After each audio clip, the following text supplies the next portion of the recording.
Bienvenido al programa de Rey de los Reyes. Aquí estamos en el estado de Pennsylvania, en el pueblo de Allentown. Y el título de hoy se llama Dios ha unido, que no lo separe el hombre. A través de cualquier informativo vemos numerosas historias de personas matando o maltratando a sus semejantes. Verbal o físicamente, abundan los relatos de jóvenes que matan a otros para robar una chaqueta o una mochila de poco valor en comparación con una vida. Leemos sobre millones de abortos. Hay una disposición hacia la eutanasia y observamos en la televisión las sangrientas imágenes de la guerra sin pestañear. En todo esto reconocemos una tendencia en nuestra cultura. La vida está perdiendo el valor. El ser humano es distinto del resto de la creación. Aún en esos programas que parecen inofensivos porque hablan de la vida de los animales, consideran a los monos como nuestros antepasados. Debemos estar siempre atentos como un soldado con su alma cargada para tener la respuesta bíblica que nadie puede autorizar. Dios determinó desde el principio que la humanidad habrá de poseer la imagen y la semejanza divinas, y así fueron creados, la primera pareja del hombre y mujer. Los humanos son seres espirituales, no son solo cuerpo, sino también alma y espíritu. Son seres dotados de moral, inteligencias, percepción y determinación propia. Estas propiedades, incluyendo el alto orden que Dios les asignó en la creación, dan una idea cabal de su valor esencial, que supera al que cualquier otro ser creído. La capacidad y la habilidad son una responsabilidad y una obligación. Nunca deberíamos conformarnos con vivir en un nivel más bajo del que Dios ha previsto para nuestra existencia. La paternidad. La humanidad es una familia universal. Malaquías capítulo 2 versículo 10. No tenemos todo un mismo Padre. No nos ha creído un mismo Dios. Todos formados parte de una comunidad mundial. Dios es Padre de todos, porque es quien nos dio la vida. Esto no se contradice con lo que dice Juan en el Evangelio, más a todo lo que le recibieron, a los que creen en su nombre les dio potestad de ser hechos hijos de Dios. Esto requiere decir que aunque Dios es Padre de todos, solamente aquellos que cumplan con este requisito recibirían la potestad de ser hijos de Dios, algo similar a la salvación. Jesús murió por todos, pero solo los que creen en Él serían salvos. Podemos encontrar personas que creen y digan que Dios es su Padre, y es verdad, pero si esa persona no ha recibido a Jesucristo, no tiene la potestad de ser hijo de Dios. El Padre nunca se alejó. Ha sido el hombre el que se apartó de Él, renunciando a ser su hijo.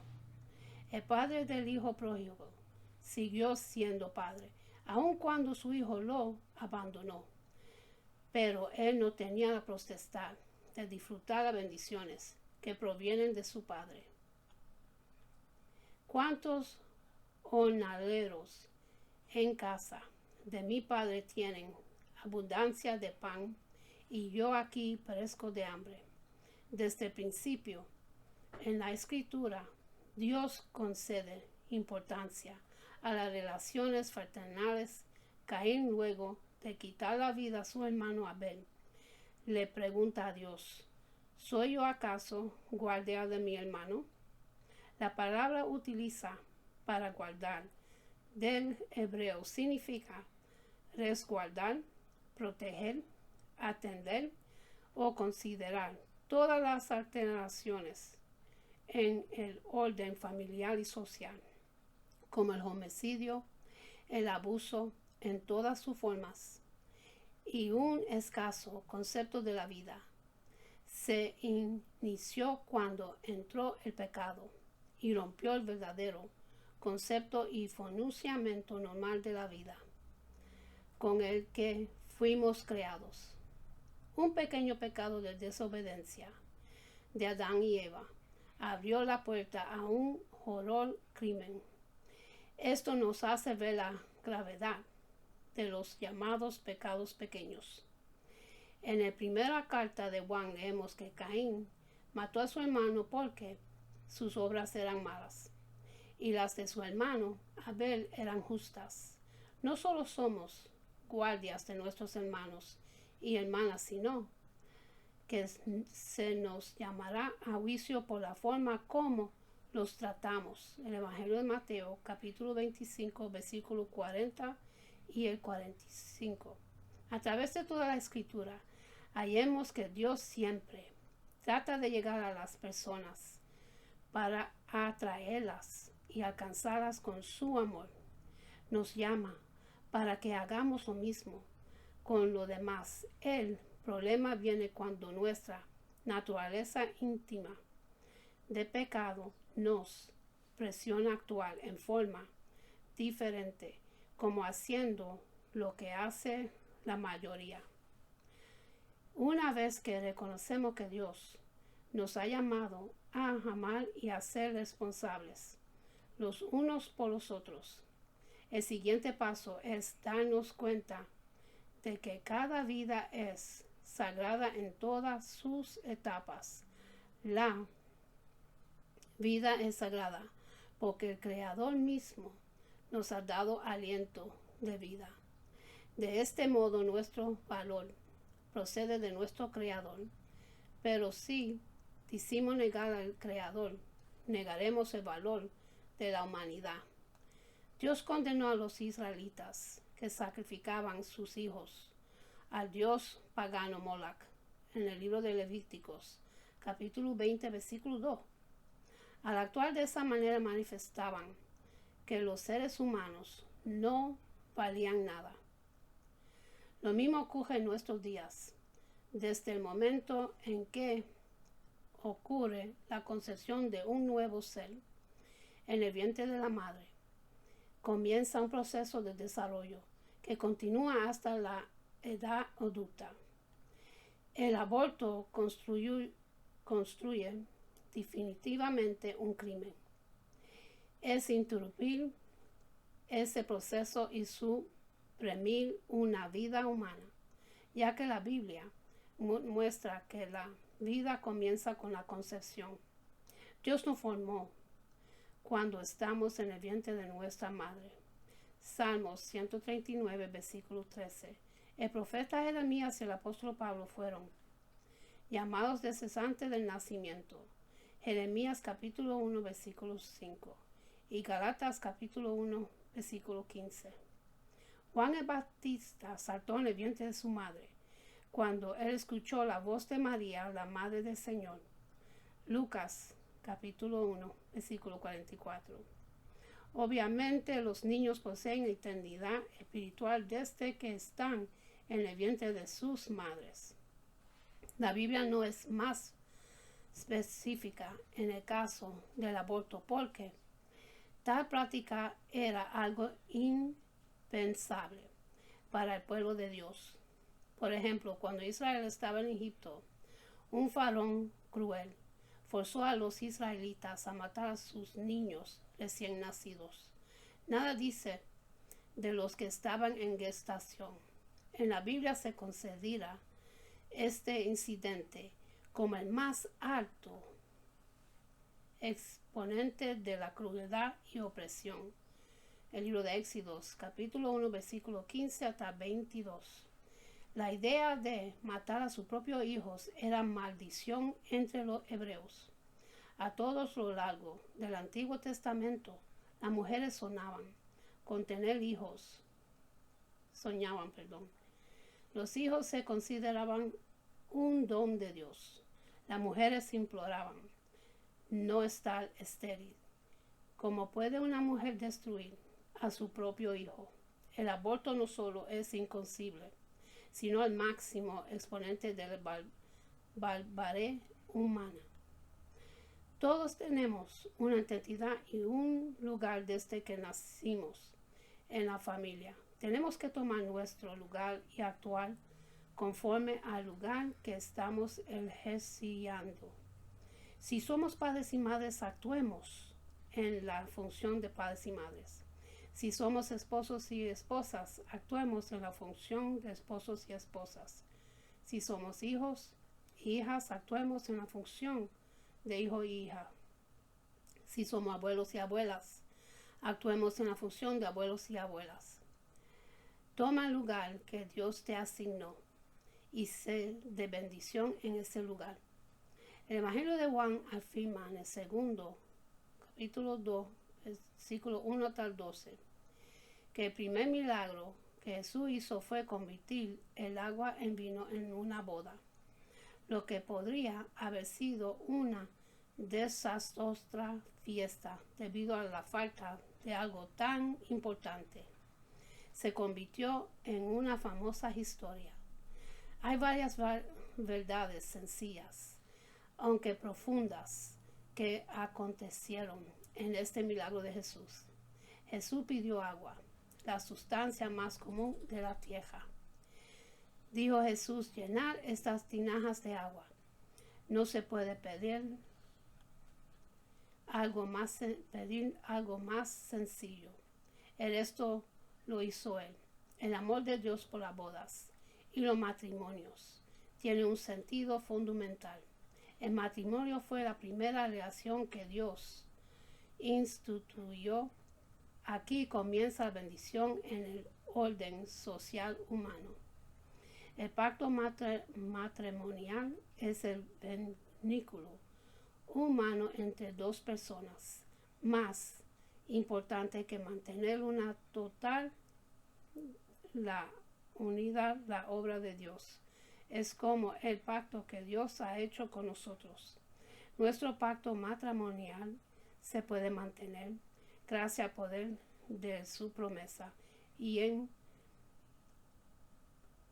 contra de las fuerzas que intentan destruir los hogares y arruinar las vidas. Marcos capítulo 10, versículo 29, Marcos versículo 2 hasta 9. En eso unos fariseos se acercaron y para ponerle la prueba le preguntaron: ¿está permitido que un hombre se divorcie de su esposa? ¿Qué les mandó Moisés? Y replicó Jesús: Moisés permitió que un hombre le escribiera un certificado de divorcio y la despidiera. Contestaron ellos: esa ley la ha escrito Moisés para ustedes por lo obstinados que son, aclaró Jesús. Pero al principio de la creación de Dios los hizo hombre y mujer. Por eso dejaré el hombre a su madre y se unirá a su esposa, y los dos llegarán a ser un solo cuerpo. Así que ya no son dos, sino uno solo. Por tanto, lo que Dios ha unido, que no lo separe el hombre. Un pacto es una alianza, un tratado, un acuerdo, un compromiso. Esta es una de las palabras de mayor importancia. Teología en la Biblia.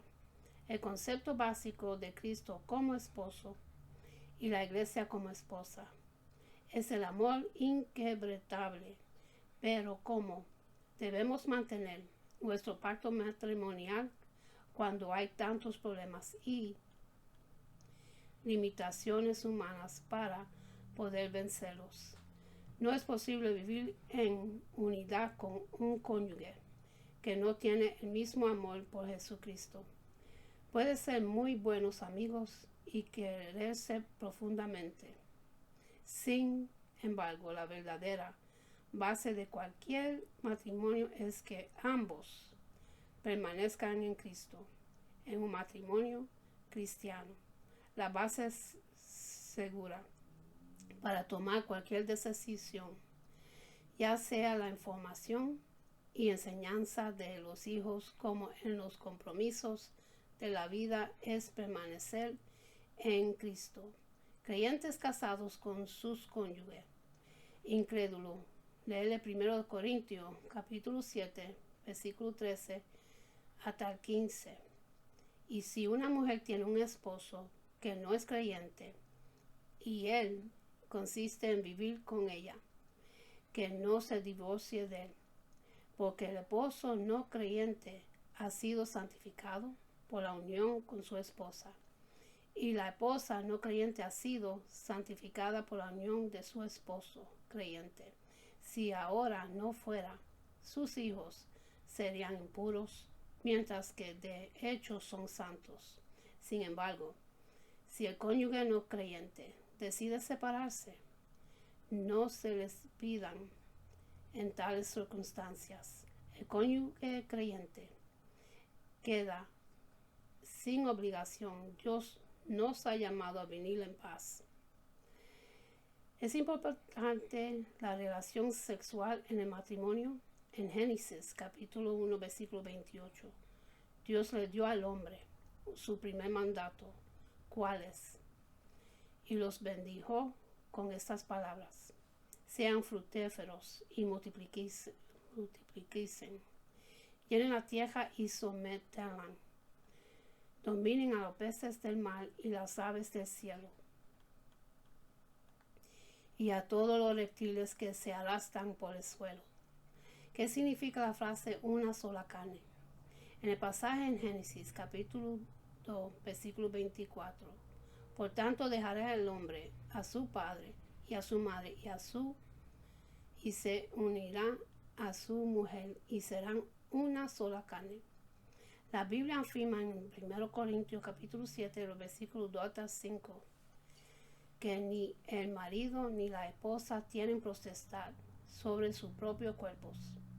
Esto se refiere a la unión sexual en el matrimonio. Pero a causa de las fornicaciones, cada uno tenga su propia mujer y cada uno tenga su propio marido. El marido cumpla con la mujer el deber conyugal y asimismo la mujer con el marido.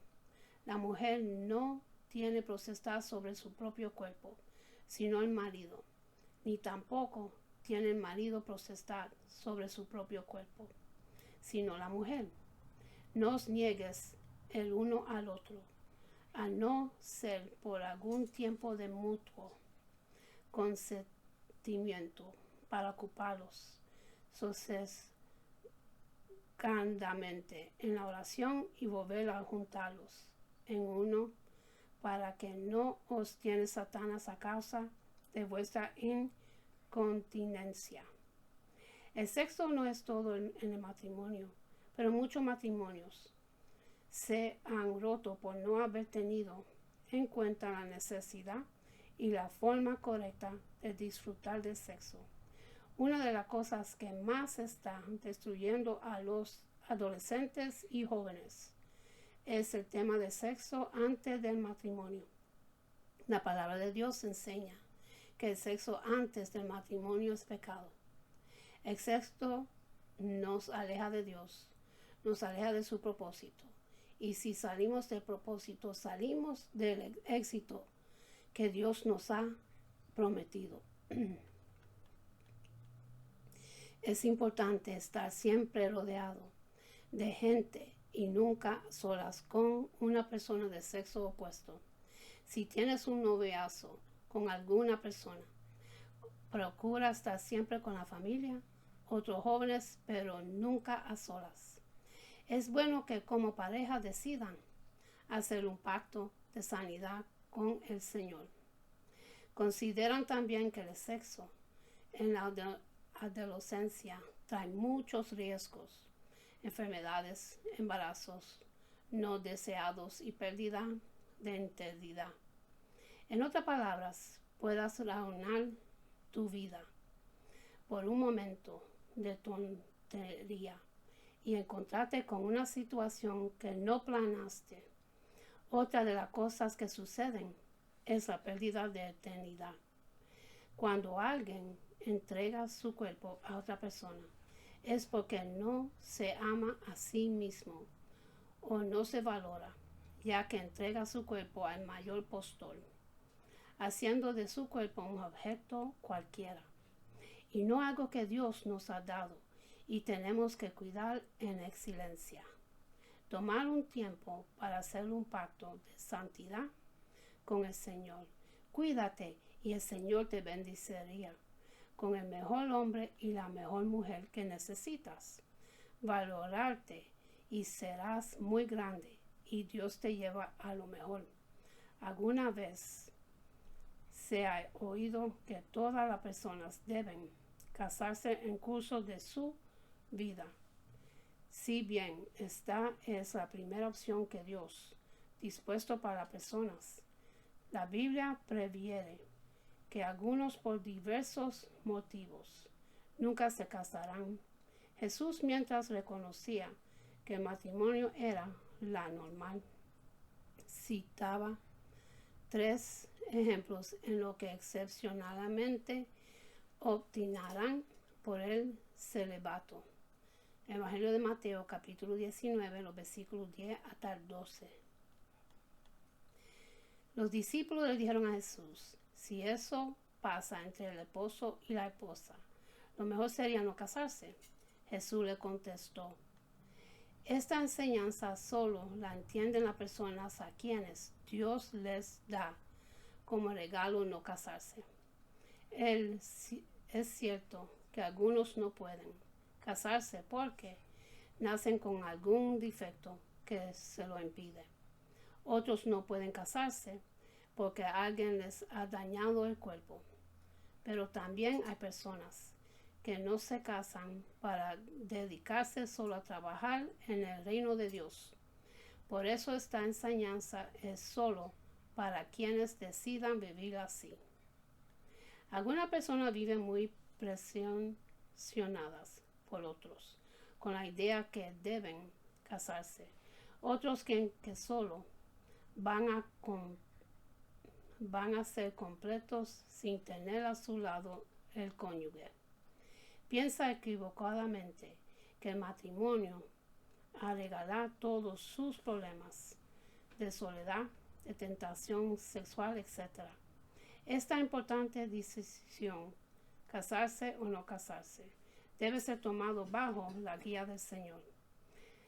Casados o solteros, debemos aceptar nuestra situación y poner nuestra mira en Cristo, no en la preocupación de otras personas para resolver nuestros problemas.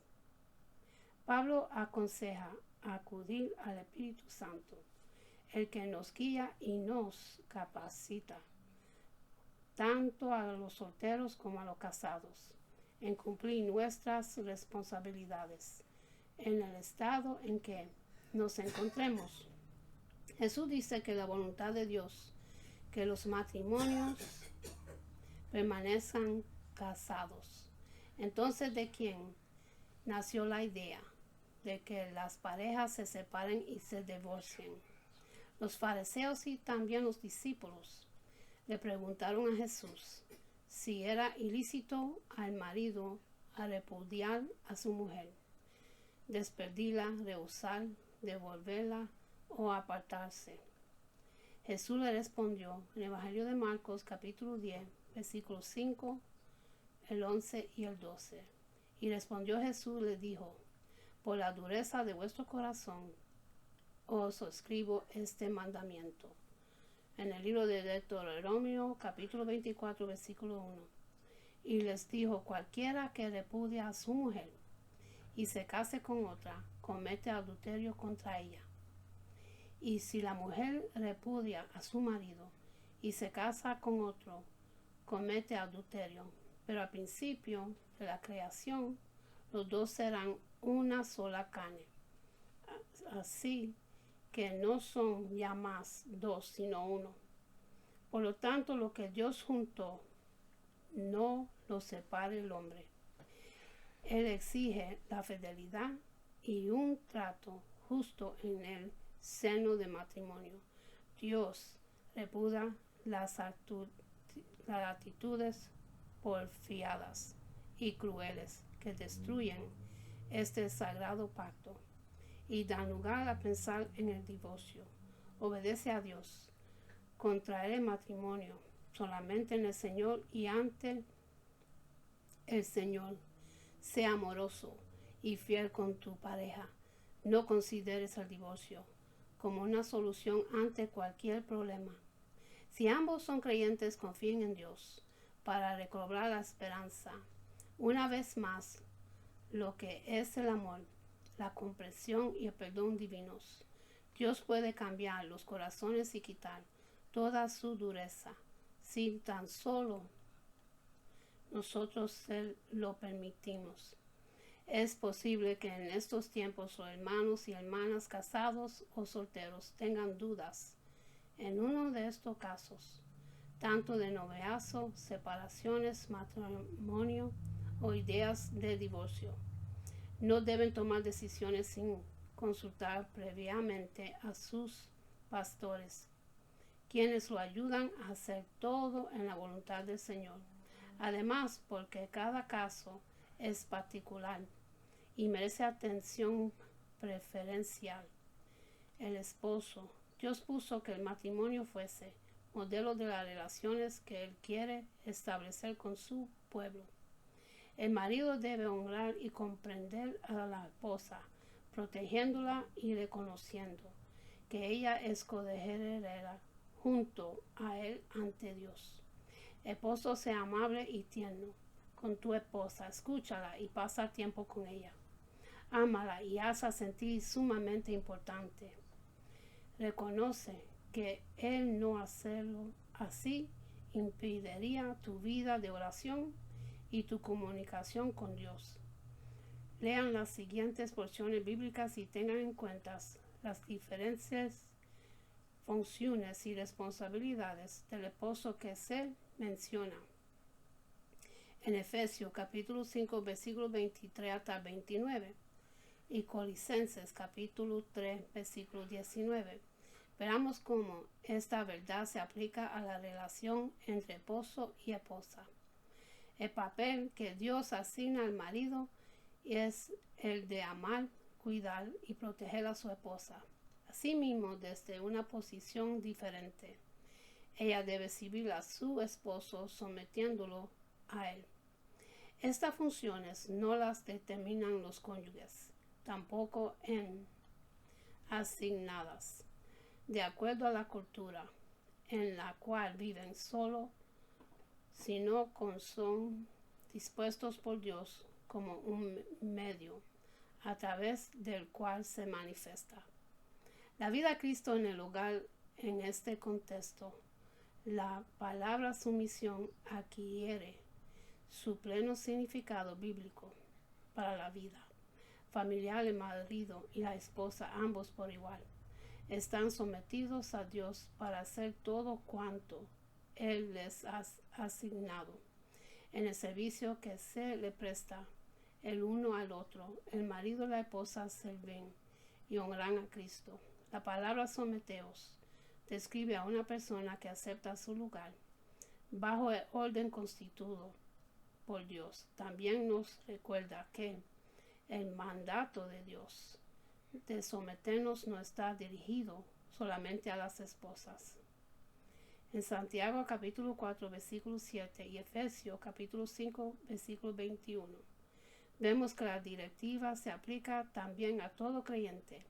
En Isaías capítulo 54 versículo 5 Dios se revela mediante el título del marido para mostrar cuán profundamente ama a su pueblo y cómo cuida de él. Hacer esto nos muestra lo importante que es la vida familiar, especialmente en lo que respecta a los esposos. Un marido debe amar y cuidar a su esposa e hijos.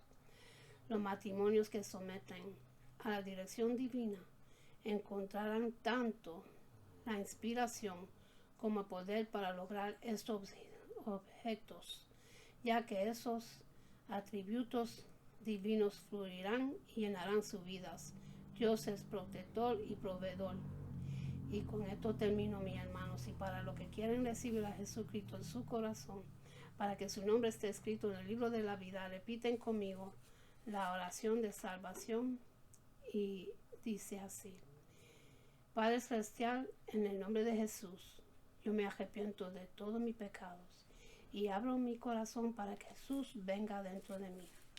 Jesús, tú eres mi Señor y Salvador. Creo que muriste en la cruz y muriste por mis pecados. Lléname con tu Espíritu Santo.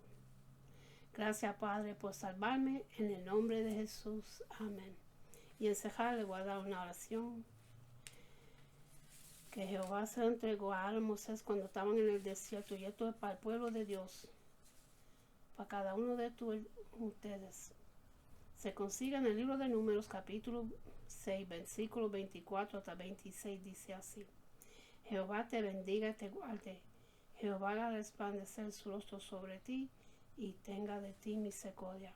Jehová hace sobre ti su rostro y ponga en ti paz. Mis hermanos, ya estamos en los últimos días. Cristo viene pronto. Tenemos que estar preparados. Está preparado para recibir la segunda venida de Cristo. Él viene pronto. Él está en la esquina. Él está por regresar. Todas las señales en la tierra están ocurriendo. Todas las plagas, las enfermedades, los tsunamis, los terremotos, todo está sucediendo en todos los países. Todo lo que está escrito en la escritura está cogiendo vida. Tenemos que prepararnos, buscar más de Dios antes que sea muy tarde. Busquemos de Dios, mi hermano, que es la única esperanza que tenemos. Él es el único que nos levanta, que nos ayuda, nos da salud, nos da sabiduría, nos da techo, nos da hogar, nos da trabajo, nos da de todo.